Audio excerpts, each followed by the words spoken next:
Welcome back to the Rugby League Guru podcast and our 7th episode of The Table. We're going through and finding the 4 best hookers from the NRL era, 98 onwards. If you haven't watched these previous 6 episodes, I don't know what the fuck you're doing with yourself, but make sure you go back and tune into those. A lot of interesting conversations in there between myself and Matty the Water Boy. Hookers today, we're going to go through them, the 4 best in the NRL era. Obviously, there is one standout. I think another 2 or 3 that I think we'll agree on. 4th one, I think is going to be a little bit interesting, but I also have no fucking idea where this is going to go. How are you, mate? I'm good. I swallowed a fly before. I wasn't going to bring it up, but I'm glad you did. It's one of the worst experiences. I didn't know it could be so horrendous. It's really fucked up. And people at home that haven't done it, you'll roll your eyes. You don't fucking know. Oh, I think I sneezed 12 times in a row, just as a reaction. It still feels like it's like not. Did you have a chunder? No. No, it's pretty well done. Yeah. Yeah. Yeah, it was bad. It was like my eyes were watery. I still haven't fully recovered from it, to be honest. Yeah, the last time I swallowed a fly, it was a Mitchell Pearce up and under that followed. Don't worry about that. Yeah, it's a grim experience. It's not fun at all, but you've bounced back as you always do. Very good to see. Now, hookers. Number 1, I'm going to nominate someone. His name is Cameron Smith. Thoughts? Let me think. Was he in mine? Let me just check if he was in mine. He was handy. Oh yeah, he was in mine. Yeah, no, we agree on that one. Honestly, this is easily the most undisputed number 1. I think there is, without a doubt. I think it's always been the chat for the last few years. It's Cameron Smith at 1. It is Daylight at 2nd, and then we'll get to who I think is probably the next best, but it's insane just how much better Smith was than the rest. And when we get to the person that I think is number 2, I think you'll agree, they're a fucking good footballer. And I think there's actually a gap between them and the next best after that. Yeah. But Smithy was just so far ahead. You have a look through his career. Dally M Hooker of the Year, 06, 08, 11, 12, 13, 16, 17, 19, 2020. That is a 9-time Dally M Hooker of the Year. Hot tip, there are 17 of them that go for that award every year, and he won it 9 times. And the fact that they were 15 years apart as well. Crazy. It's just ridiculous. The fact that he won, did he win the Dally M in his last year? Yeah, I think he gave it a good nudge, didn't he? No, he didn't. He didn't. But still, he won the Dally M Hooker of the Year This last year. His the amount of stuff he won. Ron McAuliffe Medal, 05, 7, 13, 15. Dally M Hooker, I'm not reading that again. Dally M Player of the Year, 06, 17, 11 years apart.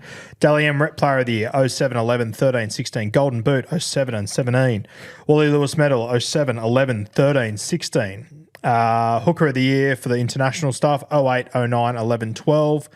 Dally M Captain of the Year, 11, 13, 17, 18 and 2019. Just fucking insane, the amount of stuff this dude won. I think a good argument is Lockyer 06 versus Cameron Smith 17. Say that again. Lockyer 2006 versus Cameron Smith 2017. Yeah, it was one hell of a season. Yeah, Smithy 17 was special. Yeah. What about this one? State of Origin wins. 06, 07, 08, 09, 10, 11, 12, 13, 15, 16, 17. Wow. The fuck? Like if they gave him a ring for every Origin Series win, he doesn't have enough fingers. Yeah, he's short fingers. Yeah. I'll tell you what I think the greatest compliment to Cameron Smith is, and after this we'll move on because there's just no point. What is Cameron Smith better at than anyone before in rugby league? Manipulating the game? Sure. But it's not a physical thing. Yeah, right, yes. There's just nothing that you can directly point to or that you can summarize in a play, a set, even a season at times. You can say this is what he was just better than everyone at all the little things that you take for granted, you don't notice. He didn't need, you will never find a Cameron Smith highlights package. No, exactly right. Yeah, trying to convince that Cameron Smith was one of the in the conversation for best player of all time to someone that's new to the game, it's hard to convince them. 100, yeah, exactly. Because there is no highlights package. There is no Harry Grant. I could put together an unreal highlights package. Yeah. Isaac Luke. I could put together an unreal. Robbie Farah. Great highlights package. Smithy. no, I'm just going to be better at you, better than you at everything I do. Yeah. And you're not going to know how to stop me for 20 years. And what about his win percentage for Australia? 87.5%. Honestly, it's probably lower than I thought it would be. Yeah. Fucking insane. Crazy. Not to mention a goal kicker, so he's one of the top point scorers of all time and just an out-and-out winner. Debuted in 2002, retired in 2020. What's that, 19 seasons? Just 430 NRL games. Fuck. Like it's the most by like 50, isn't it? Yeah, and in his last game, in my opinion, he won a grand final for his team. Happy got the Clive. They lose that game. Penrith are running downhill in the second half, and Smithy calms it all down. And in his last Origin, he won the game for his state. Yeah, in absolutely. That was Munster's debut.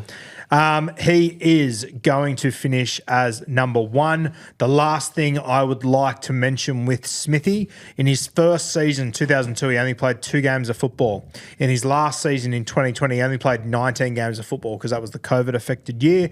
Every other season outside of that, he played 20-plus games. The least amount of games he played in a season was in 2010 when he only played 20 games, and the only season of his career, I think, where he didn't play finals footy because they had the suspension from the salary cap. So the only reason why he's not into 21, 22, 23 games that season is because they didn't play finals.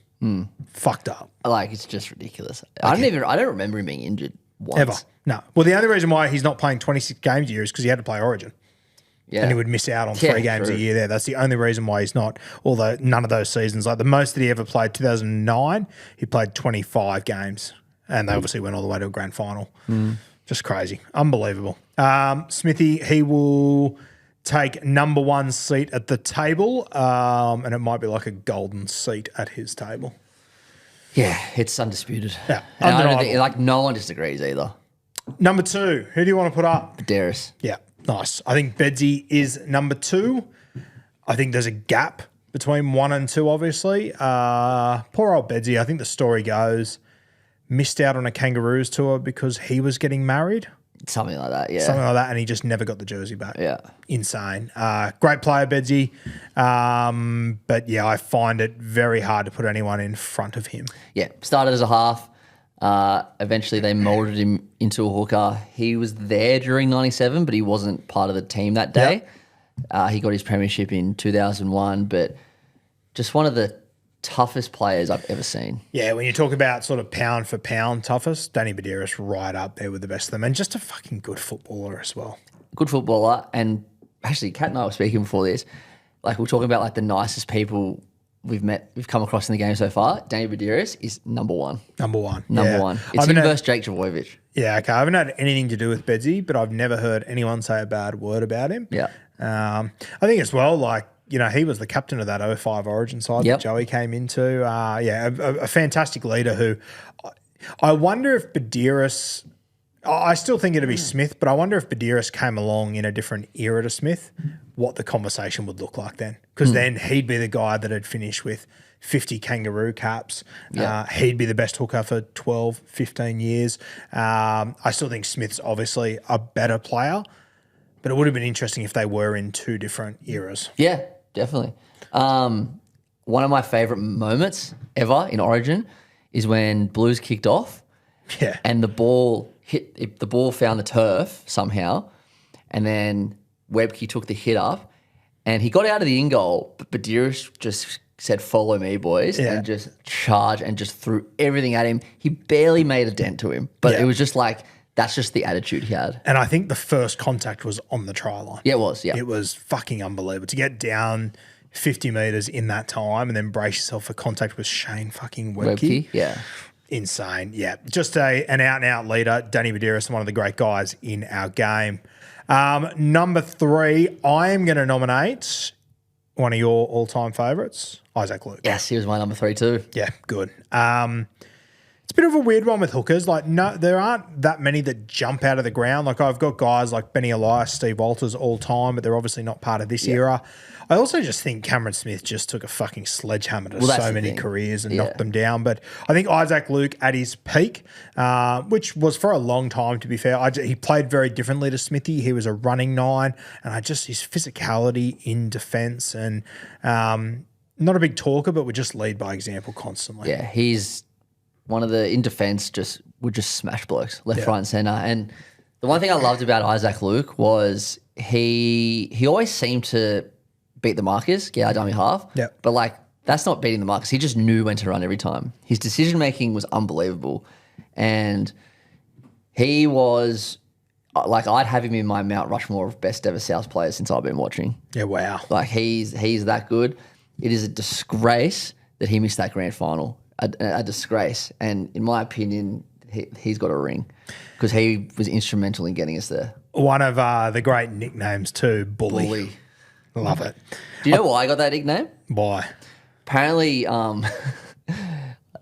apparently at school when he was growing up, he used to bash school bullies in front of their parents. Mad. That was his thing. Apparently at school as well, to toughen him up, he used to tackle goalposts. Fuck. Like just a psycho, really. And I loved when he played for New Zealand. He always led the haka. He's just one of those guys you want in your team. I was devastated when he went to the Warriors. South has been pretty blessed with hookers over the years. They have been. Like we had a good run. Like Luke had Nathan Peets hot up his heels. Yep. In that time, we had McInnes, Robbie Farah came for a bit, and then obviously Damien Cook came along. So, yeah, South has been pretty blessed with hookers, but Isaac Luke is the pig of them, I reckon. I'll tell you what, just looking at his record here, the 2020 season where he played for the Dragons and the Broncos, I'd almost completely forgotten about that. Same, yep. Warriors, I recall. I had that in my memory. It's obviously the vast majority is from the South Sydney Rabbitohs and his incredible performance there, but the Dragons Brisbane thing, it's like a vivid dream I had. Yeah, no, it didn't happen. I remember the Warriors because you could argue that was one of the best spines all time when it was That's right, Roger, yeah. Fuck. SJ, Foran, and Bully. I remember like in the lead up to that season when the Auckland Nines and all that, it was like, is there even any point in playing it? I don't think they did. Did they ever win the thing, the Warriors? I think they eventually did, yeah. They did win it? Yeah. You know what? I could be wrong. I don't know. I'm not sure if they did win it, mate. I've got a feeling like they didn't win it, maybe. I could be wrong. He actually, he was our captain when we won the Nines.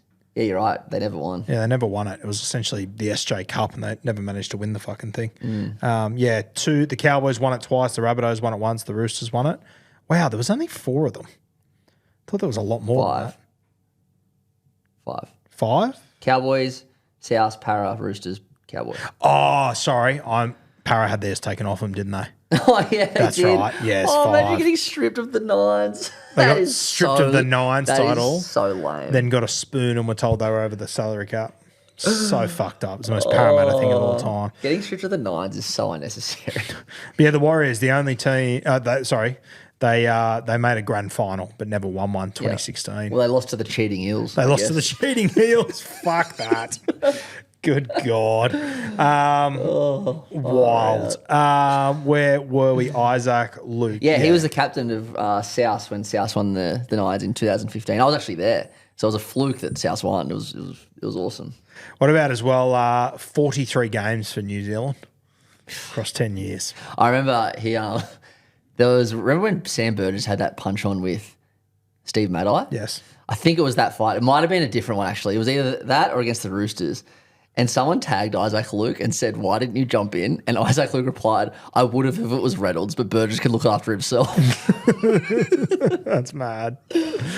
I have this vivid memory, and you'll probably will be able to remember it better than me. But I reckon I was in like year 8 or 9, so like 06, 07 around that mark. And it was when he was coming in. Yep.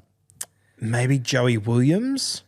There was another ball player who I can't remember his name, but I remember all 3 of them put on an absolute show one day. And I remember sort of, coming into school the next day and all my housemates were like, fuck, we've just found the next guys that are going to lead us into the deck. Was it Chris Sander? No, it wasn't Chrissy Sander. It was Eddie Payer. Oh, yeah. Eddie Payer, Isaac Luke, and maybe Joey Williams. Or is Joey Williams a bit older? Joey was a bit before then. Okay, it must be Eddie Payer and maybe it was just those 2 that put on a show one day. Benny Rogers? Maybe. But I remember like just after that, it was like, oh my God, these are going to be the guys that they're going to build around. Oh no, Joe Williams was around then. Maybe it was Joe Williams. Maybe it was, yeah. But I remember Isaac Luke, you were just like, oh my God, he's so fucking, he's so talented, he's got so much to offer. And then you start to realise, Oh, he's also like the toughest motherfucker Yeah. of all time. How many games do you reckon Eddie Payer played? Don't know. Couldn't tell you. I couldn't even guess. And his page isn't loading for me anyway, so great. no stress on that front. Are we happy in that order?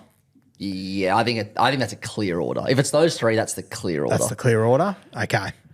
I think this is where the conversation starts. Yep. Pick number 4.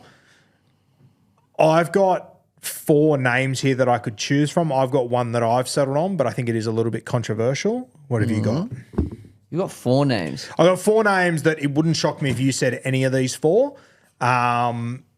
I've got one that I've settled on, but I will be surprised if you've got the same one. Who have you got? I've got 3 names. Yeah. The one think I've settled on at the moment is Robbie Farah. But One of my 4 names. Who have you left out? Harry Grant's 1 premiership away from getting straight on there. And Mick Ennis. Mick Ennis, okay. Is Abby Coruscant your other one?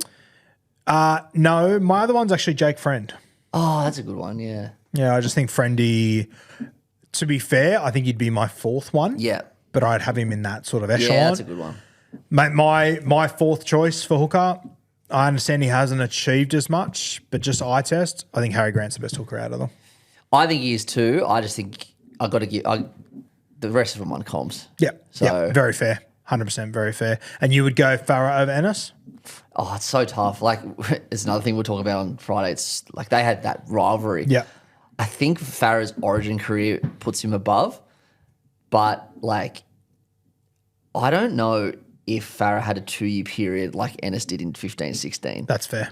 It's tough. They're both guns in such different ways, but I'd probably go Farah just based off origin. I do think Farah in origin there was a period of time there where I think he copped a lot more stick than he deserved. I always thought his origin performances were pretty fucking solid for us. In a team that was getting slapped around, he was always very good for us. Definitely. Yeah, I think Harry Grant is the better hooker, but you are probably right. We probably need more achievements before we put Harry Grant in there. Yeah. What about Jake Friend? He won... Was he in he was in 13 and the back-to-back? Yeah.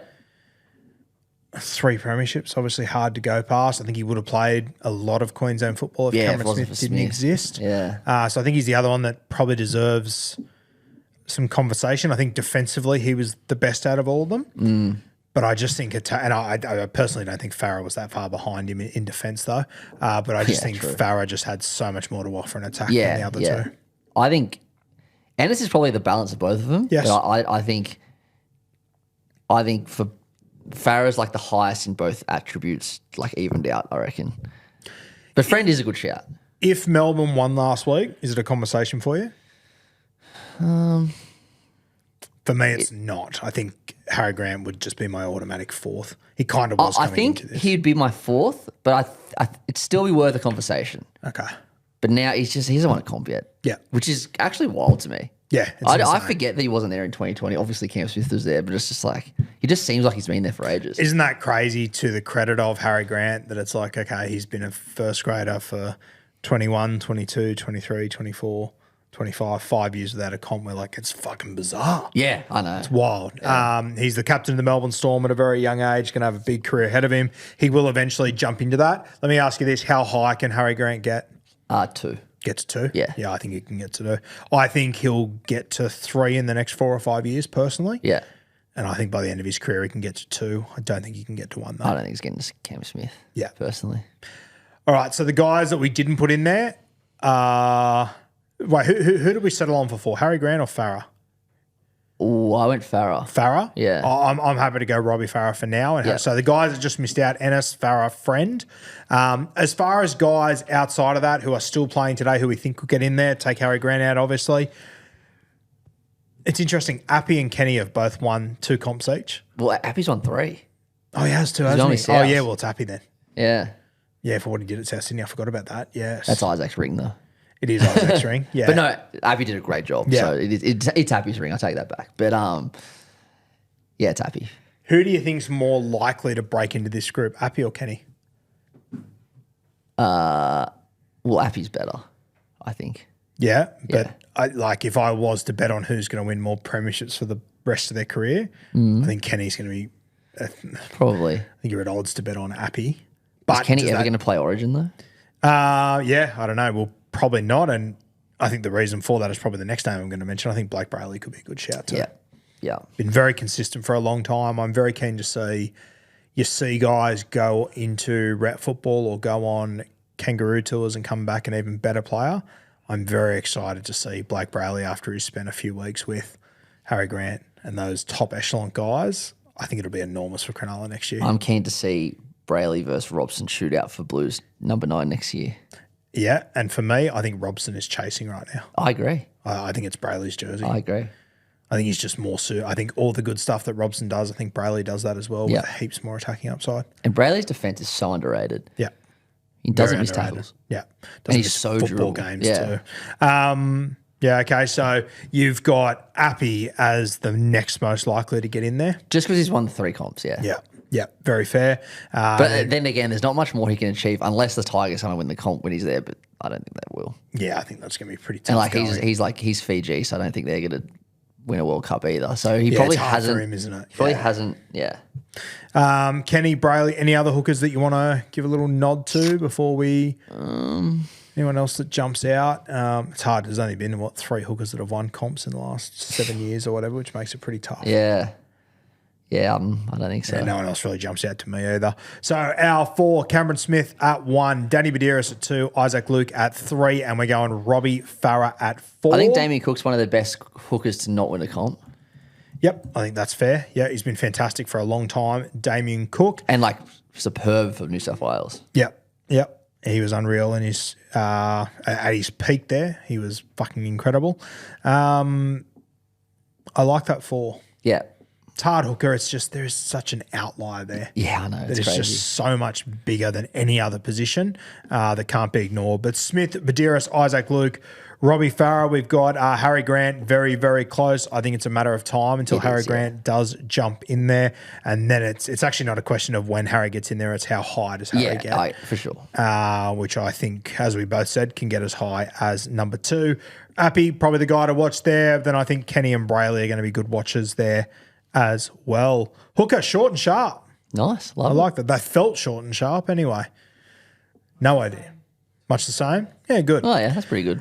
All right. Thanks for joining us once again, guys. Another episode of The Table. We will be back. We will be back in a few days to do second rower, which I think might be a little bit more difficult. Oh, yeah. I have no idea what avenues we're going down with second rower. That one's going to be good fun. And yeah, plenty to talk about in that one. That'll be followed by lock forwards as well. So plenty coming your way on the Rugby League Guru podcast.